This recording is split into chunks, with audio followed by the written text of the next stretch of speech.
Hello अपने parents के प्यारे प्यारे बच्चों। ये फ्रीडल क्राफ्ट रिएक्शन तो आपने सुना ही होगा, लेकिन ये मिक्स मसाला है।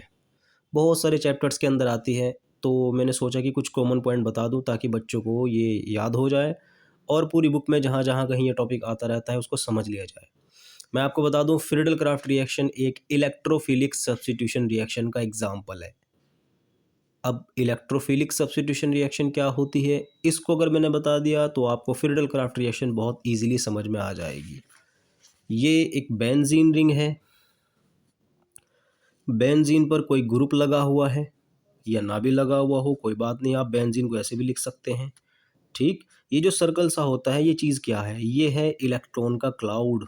याद रखना, जिनको नहीं मालूम है वो अब याद हो गया होगा। ये इलेक्ट्रॉन का क्लाउड होता है, इलेक्ट्रॉन का बादल, और इलेक्ट्रॉन पर क्या चार्ज होता है? नेगेटिव। तो इस बादल पे भी क्या चार्ज होगा? नेगेटिव। कुल मिलाकर बेंजीन एक नेगेटिवली चार्ज्ड स्पीशीज है जिसके ऊपर इलेक्ट्रॉन का क्लाउड होता है। अगर मैं ए और बी मिलाकर कोई चीज़ लेकर आया कि यार तुम्हें बेंजीन पर टैग करना है, तुझे तुझे बेंजीन पर टैग करना है, तो इसके दो पार्ट कर लेते हैं।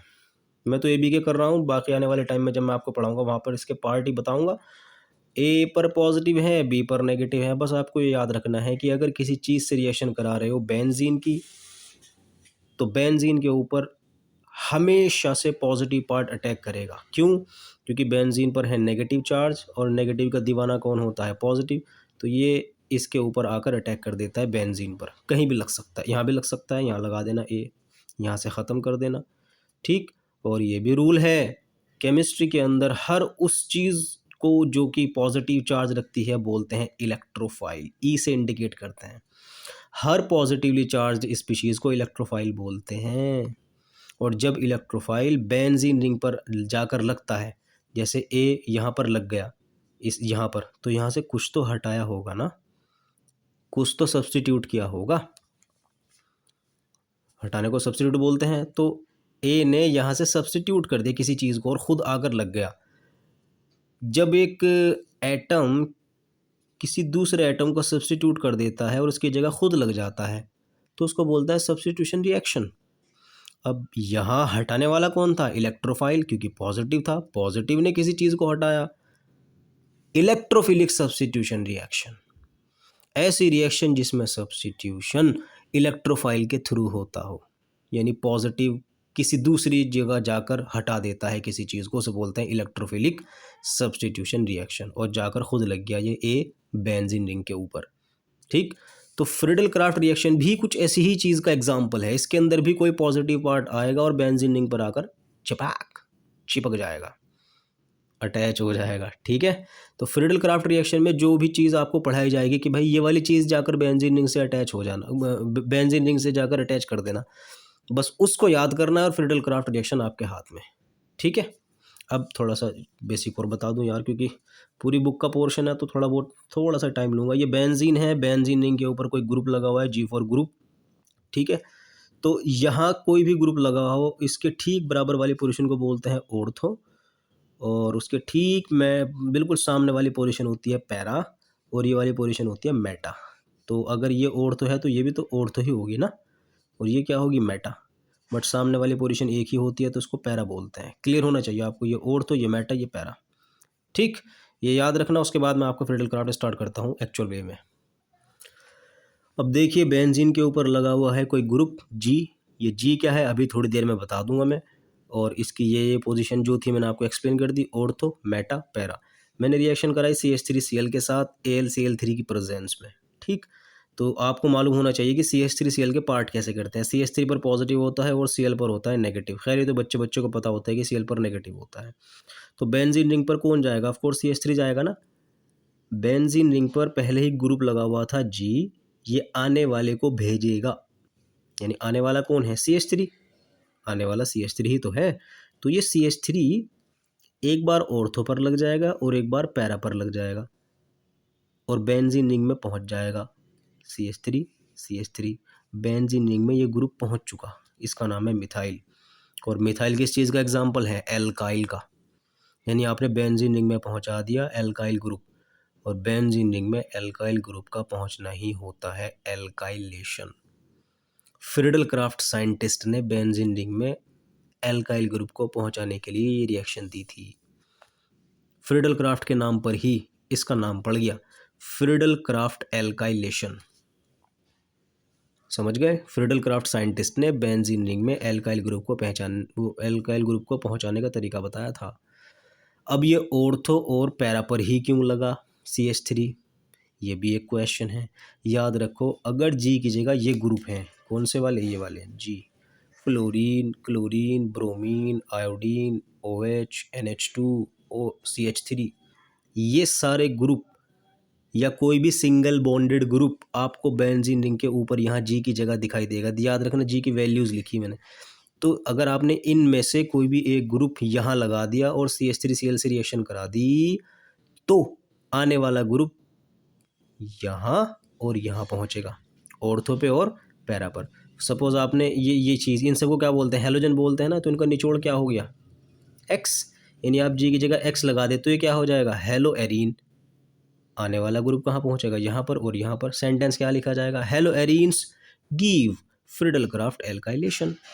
सपोज आपने यहाँ OH लगा दिया तो ये क्या हो जाएगा? Phenol. Phenol gives Friedel Crafts alkylation reaction.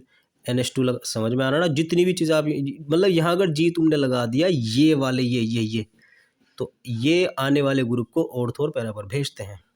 चलो ठीक है, फ्रीडल क्राफ्ट एल्काइलेशन क्लियर हो गया। The introduction of alkyl group into the benzene ring is known as Friedel Crafts alkylation. क्या इसके अलावा और कोई भी ग्रुप बेंजीन रिंग में डाला जा सकता है? हाँ, डाला जा सकता है। मैं आपको बाद में पढ़ाऊंगा, लेकिन थोड़ा सा इसको टॉपिक को आगे बढ़ाते हैं। ठीक, देखो अब मेरे पास क्या है, मैं इस बार मैं फिर से बेंजीन पर जी लगाया। मुझे नहीं पता कौन सा ग्रुप है। CH3Cl से रिएक्शन कराई AlCl3 की प्रेजेंस में। इस बार ये पहुंच गया CH3 मेटा पर, और वहाँ कहाँ पहुंच रहा था? ऑर्थो पे और पैरा पर। तो बेंजीन रिंग में ऐसा क्या मामला है, ये जी क्या है जो इसने आने वाले को CH3 पर भेज दिया? बच्चों ये भी आपको पता होना चाहिए। इस बार जी की वैल्यू है ये CHO, CH3CO, COOH, CONH2, ये सारे के सारे आने वाले ग्रुप को भेजते हैं मेटा पर। यानी अगर जी की जगह ये चीज़ें लगी हुई हैं तो अब भी CH3 आएगा तो, लेकिन मेटा पोजीशन पर। लेकिन आ तो रहा, बेंजीन रिंग में पहुंचता रहा। और मैंने आपको बताया कि बेंजीन रिंग में CH3 का पहुंचना ही फ्रीडल क्राफ्ट एल्काइलेशन है। अब वो कहाँ पहुंच रहा है ये तय करेगा ये जी। अगर ये जी ये है तो मेटा पर आएगा CH3, और अगर जी वो है जो मैंने आपको यहाँ बताया था कि भाई ये कुछ भी हो सकता है, तो ये भेजते हैं आने वाले को ऑर्थो और पैरा पर। आपने चैप्टर्स देखे होंगे कि ये वाला बेंजीन रिंग पर लगा हुआ है हेलोएरीन, ये वाला लगा हुआ है क्या? फिनोल, है ना। तो मैं सारी बुक का निचोड़ बता रहा हूँ, क्योंकि मेन चीज़ यही है, बेंजीन रिंग हो बस, और उसके अंदर पहुँचाना है CH3 ग्रुप। अब ये चीज़ कुछ भी हो ये टेंशन नहीं है, बस बेंजीन में CH3 ग्रुप पहुँचना चाहिए। CH3 ग्रुप का पहुँचना एल्काइलेशन। फ्रीडल क्राफ्ट साइंटिस्ट ने दिया था, तो Friedel Crafts alkylation. Any problem? अब मैं पढ़ाने चाह रहा हूँ, बेंजीन रिंग पर जी लगा हुआ है, कोई ग्रुप है और रिएक्शन हो रही है CH3COCl के साथ। ठीक, अब इसके भी आपको पार्ट करने आने चाहिए सेम यार, कोई दिक्कत नहीं है। ये Cl पर नेगेटिव और बाकी सारे पर पॉजिटिव हो जाएगा। ये पूरा पॉजिटिवली चार्ज है। और जिस वीडियो की स्टार्टिंग में मैंने बताया था कि हमेशा बेंजीन रिंग पर कौन अटैक करता है? Positive part. अब मैं आपको पहले बता रहा हूँ, इस जी की जगह ये ग्रुप रखने हैं आपको, कोई एक रख देना, तुम्हारी टेंशन है। इस जी की जगह CHO रख दो, या ये वाला ग्रुप रख दो COCH3, या ये रख दो, और इसकी रिएक्शन करा दो इसके साथ AlCl3 की प्रेजेंस में। तो क्या होगा? अब ये वाला ग्रुप अगर अटैक करेगा मेटा पोजीशन पर, ये आ गया COCH3। ज़्यादातर बच्चे क्या करते हैं कि यहाँ से ब्रेक किया और CH3CO एज इट इज़ जोड़ देते हैं। नहीं भाई, वहाँ से अटैच करते हैं जहाँ से बॉन्ड टूटा है। अगर इस O और Cl के बीच बॉन्ड टूटा ना, तो ये ऑक्सीजन ही जुड़ेगा इस बेंजीन के साथ। ज़्यादातर बच्चे इसको एज इट इज़ जोड़ देते हैं CH3CO, गलत, COCH3 बनकर जुड़ेगा। इस बार मैंने बेंजीन के अंदर पहुँचा दिया क्या? COCH3, और पहले क्या पहुँचाया था? CH3 पहुँचा रहा था एल्काइलेशन, COCH3 पहुँचा रहा हूँ, तो इसका नाम भी आपको याद होना चाहिए। इस ग्रुप का नाम है COCH3 का एसाइल ग्रुप पहुँच रहा है तो एसाइलेशन। फ्रीडल क्राफ्ट साइंटिस्ट ने दिया था फ्रीडल क्राफ्ट एसाइलेशन। समझ में आया ना? यानी कुल मिलाकर बेंजीन रिंग में दो ग्रुप आपको पहुँचाने होते हैं, फ्रीडल क्राफ्ट रिएक्शन में। कौन कौन से ग्रुप, या तो एल्काइल या एसाइल। एल्काइल पहुंचा रहे हो Friedel Crafts alkylation, acyl group पहुंचा रहे हो फ्रीडल क्राफ्ट एसाइलेशन। इससे एक्स्ट्रा कुछ नहीं है, दो ही ग्रुप पहुंचाने हैं। अब आपसे थोड़ा सा मतलब थोड़ा सा और इधर दिमाग लगाना चाहूँगा आपका।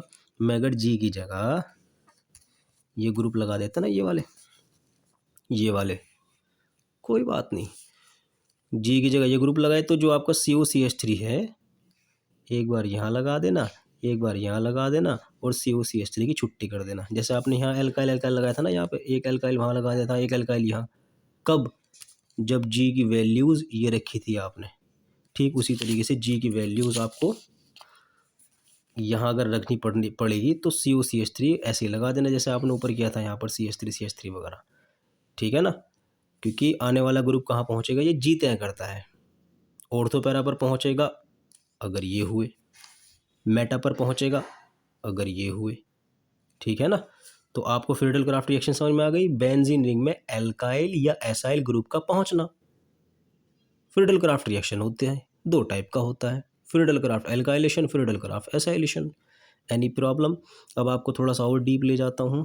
इसका काम क्या है AlCl3 का, क्यों यूज़ कर रहे हैं मैरो के ऊपर इसको, क्या काम करता है ये?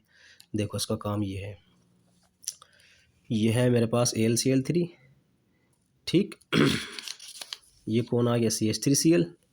अब मुझे मालूम है, जो मैं आपको स्टार्टिंग में पार्ट बता रहा था ना, CH3 पॉजिटिव Cl नेगेटिव, तो Cl को ये थोड़ी देर के लिए पकड़ लेता है। ओ अपना Cl नेगेटिव मुझे दे यार, कहाँ जा रहा। AlCl4 नेगेटिव, इस पर क्या रह जाता है CH3 पॉजिटिव, ये जाकर बेंजीन रिंग पर अटैक कर देता है। और यही हालात यहाँ पैदा होते हैं। अगर आप CH3COCl लोगे तो Cl इसके साथ अटैच हो जाएगा और CH3CO पर क्या चार्ज होगा, पॉजिटिव। यानी कुल मिलाकर अगर आपसे पूछे एग्जामिनर कि भाई वो AlCl3 what is the main function of AlCl3, it provides electrophile easily. Electrophile क्या होता है, हर केमिस्ट्री के अंदर पॉजिटिवली चार्ज्ड स्पीशीज को इलेक्ट्रोफाइल बोला जाता है। Electrophile a positively charged species is known as electrophile. ये याद रख लेना हमेशा पॉजिटिव वाले को। दुनिया में बहुत सारे टाइप के इलेक्ट्रोफाइल हैं, एक ये था तो मैंने आपको ये बता दिया। और अगर आपको ये जानना हो कि इलेक्ट्रोफिलिक सब्स्टिट्यूशन रिएक्शन और क्या होती है, डीपली अगर जाना हो तो मेरे यूट्यूब चैनल पर जाकर इलेक्ट्रोफिलिक सब्स्टिट्यूशन रिएक्शन देखना, वहाँ आपको डीपली समझ में आ जाएगा। क्योंकि मुझे जो रिक्वेस्ट की गई थी वो सिर्फ फ्रीडल क्राफ्ट रिएक्शन के लिए की गई थी। तो आपको AlCl3 का मेन फंक्शन पता लग गया इसके अंदर। अब थोड़ा सा मैं आपको डीप पॉइंट बता दूं। हाँ घबराना नहीं है। अगर आपने बेंजीन रिंग के ऊपर यहाँ जी में, याद रख लेना ये आपका मतलब इंपॉर्टेंट है, बस मेरे पास वेरी इंपॉर्टेंट, मोस्ट इंपॉर्टेंट नहीं, मैं कह रहा हूँ कि इंपॉर्टेंट है तो याद कर लेना। जी की जगह अगर आपने COOH रख दिया, फ्रीडल क्राफ्ट रिएक्शन नहीं होगी। अगर आपने जी की जगह COOH रख दिया, इसका नाम है बेंजोइक एसिड, तो याद रखना benzoic acid does not give Friedel Crafts reaction. Why? Because देखो मैं आंसर बता रहा हूँ, इसकी केमिस्ट्री बाद में जानना बुक से। ठीक है ना, मुझे फ्रीडल क्राफ्ट रिएक्शन बनाने के लिए बोला गया था, तो मैं आपको बस यहाँ फ्रीडल क्राफ्ट रिएक्शन ही बताऊँगा। ज़्यादा डीप पढ़ाऊँगा तो भाई बहुत ज़्यादा टाइम लग जाएगा। Benzoic acid does not give Friedel Crafts alkylation acylation, जो भी मैंने आपको पढ़ाया था। benzoic acid does not give Friedel Crafts reaction because COOH group deactivates benzene ring towards Friedel Crafts reaction। समझ में आ गया ना, ये COOH ग्रुप बेंजीन रिंग को डीएक्टिवेट कर देता है फ्रीडल क्राफ्ट रिएक्शन के लिए। ऐसा ही केस वहाँ पर है। देखो इसके पीछे, ये तो मैंने बता दिया डीएक्टिवेट करता है, कैसे करता है इसका आंसर देख लेना, मैं नहीं पढ़ाने का, वो बहुत लंबा बन जाएगा। अब यहाँ ये फॉल्ट है, ये वाला, इस पर मैंने जानबूझ के एरो लगाया हुआ था NH2। अगर तुमने यहाँ बेंजीन के ऊपर जी की जगह NH2 लगा दिया तो सॉरी भैया, रिएक्शन नहीं होगी, फ्रीडल क्राफ्ट रिएक्शन नहीं होगी, ना एसाइलेशन होने का ना एल्काइलेशन होने का। तो वही बेंजीन पर NH2 लगा हुआ है, इसका आंसर ये नहीं है जो आपने यहाँ दिया था कि ये इसको डीएक्टिवेट कर देता है। इसका आंसर आपको देखना पड़ेगा बुक के अंदर। ठीक है, ये है aniline does not give Friedel Crafts reaction. यहाँ उसका वो आंसर नहीं है कि ये इसको डीएक्टिवेट कर देता है। तो आपको याद हो गया ना फ्रीडल क्राफ्ट रिएक्शन क्या है, बेंजीन रिंग में एल्काइल या एसाइल ग्रुप का पहुंचना, फ्रीडल क्राफ्ट रिएक्शन है, एल्काइल पहुंच रहा है, फ्रीडल क्राफ्ट एल्काइलेशन, एसाइल पहुंच रहा है, फ्रीडल क्राफ्ट एसाइलेशन। आने वाला ग्रुप कौन सी पोजीशन लेगा ये जी तय करेगा। अगर जी ये रखे हुए हैं तो ऑर्थो पैरा पड़ जाएगा, और अगर जी ये रखे हुए हैं तो मेटा पड़ जाएगा। कौन? जिसको आप पहुंचा रहे हो। अगर जी की जगह आपने इसको रख दिया, फ्रीडल क्राफ्ट रिएक्शन नहीं होगी, जी की जगह इसको रख दिया, फ्रीडल क्राफ्ट रिएक्शन नहीं होगी। अब आप बेंजीन के ऊपर कोई भी ग्रुप लगाओ और अपना नया चैप्टर बनाओ। ये बना दिया हेलोरीन चैप्टर, ये बना दिया अल्कोहल चैप्टर, फिनोल जो भी आपका था ये बना दिया, एनालाइन एमाइन जो चैप्टर है ये लगा दिया, तो एल्डिहाइड कीटोन चैप्टर आपका आ जाएगा। इससे एक्स्ट्रा मेरे पास इस चीज़ में नॉलेज नहीं है। आपसे गुजारिश है कि आप लोग प्लीज़ ये वीडियो देखकर कमेंट सेक्शन में कुछ मत लिखना, लिख देना। Thank you.